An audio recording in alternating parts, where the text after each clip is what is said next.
Hello friends, welcome to my channel. आज हम बात करने वाले हैं mode of nutrition in plants. In the previous lecture we have discussed about the mode of nutrition, overall सारे organism की बात करी थी। आज हम प्रिसाइजली बात करने वाले हैं प्लांट्स में मोड ऑफ न्यूट्रिशन क्या होता है। तो प्लांट में मोड ऑफ न्यूट्रिशन अगेन वही दो तरीके का होता है, autotrophic and heterotrophic. You guys must be surprised by listening that कि हीटरोट्रॉफिक कैसे होगा। ऑटोट्रॉफिक तो ऑफ कोर्स होता ही है because they can perform photosynthesis in this way, they can fulfill their need of nutrition. But heterotrophic भी होता है। कुछ एक एग्जाम्पल्स हैं कैसे कैसे heterotrophic में भी तीन अलग अलग तरीके की मोड ऑफ न्यूट्रिशन देखने की मिलती है प्लांट्स में। First one is parasitic, when plant grow on an like living host in the, और वहां से अपना न्यूट्रिशन लेता रहे, खुद उसको कुछ बेनिफिट ना करे, इनफैक्ट उसकी ग्रोथ को भी रोक दे। ठीक है, तो उस केस में पैरासिटिक हो जाते हैं plant. For example Cassytha and Cuscuta. Cassytha अमरबेल होती है, आपने देखी होगी, बहुत लाइट ग्रीन कलर की एक पतली सी बेल होती है जो पूरे की पूरी ट्री को ना कवर कर लेती है और बहुत ज्यादा लंबी होती है, नीचे भी उसकी लेंथ वाइज नीचे आ जाती है और कंप्लीटली कवर ही कर लेती है एक तरह से, जिसकी वजह से उस ट्री की ग्रोथ काफी ज्यादा रुक जाती है।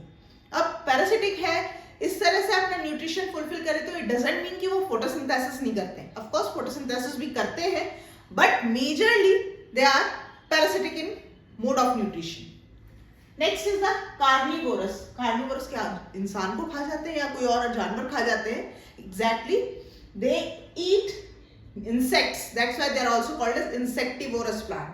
देखिए ये वाले जो प्लांट्स है ना, वे स्पेशली न्यूट्रिएंट डिप्राइव्ड सॉइल में ग्रो करते हैं। अब न्यूट्रिएंट डिप्राइव्ड सॉइल में ग्रो करेंगे तो ऐसा नहीं कि they can not perform photosynthesis, of course they do photosynthesis, but primarily they dependent on the other organism for their fulfillment of their nutrition। इसलिए उनके कुछ स्पेसिफाइड स्ट्रक्चर होते हैं जिसपे कि जैसे ही, और इस जो स्मेल भी है होती है वो भी ये रिलीज करते हैं जिससे कि इंसेक्ट अट्रैक्ट होते हैं। ठीक है, इंसेक्ट अट्रैक्ट होते हैं और इंसेक्ट जैसे ही अट्रैक्ट होते हैं तो जो सरफेस पे जिस सरफेस पे वो बैठते हैं वहां पे क्या होता है, कुछ फ्रूट्स कुछ सिक्रीशन रिलीज करते होते हैं ये plant structure, and once they sit on that structure they get trapped and further they release some digestive enzymes, जिसकी की मदद से क्या होता है, सारा कुछ डाइजेशन होता है एंड फाइनली उस ऑर्गेनिज्म या उस इंसेक्ट से इन्हें न्यूट्रिशन मिल जाता है।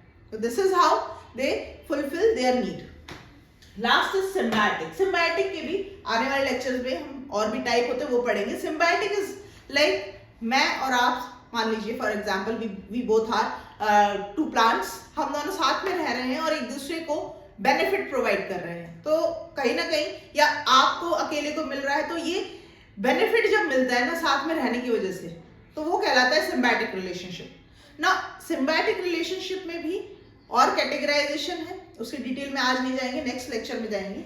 तो सिम्बायोटिक में आते हैं एग्जाम्पल ऑर्किड। ऑर्किड जो होते हैं ये बड़े ही चालू प्लांट होते हैं। क्यों? क्योंकि ये ट्रीज के ब्रांचेस पे ग्रो करते हैं।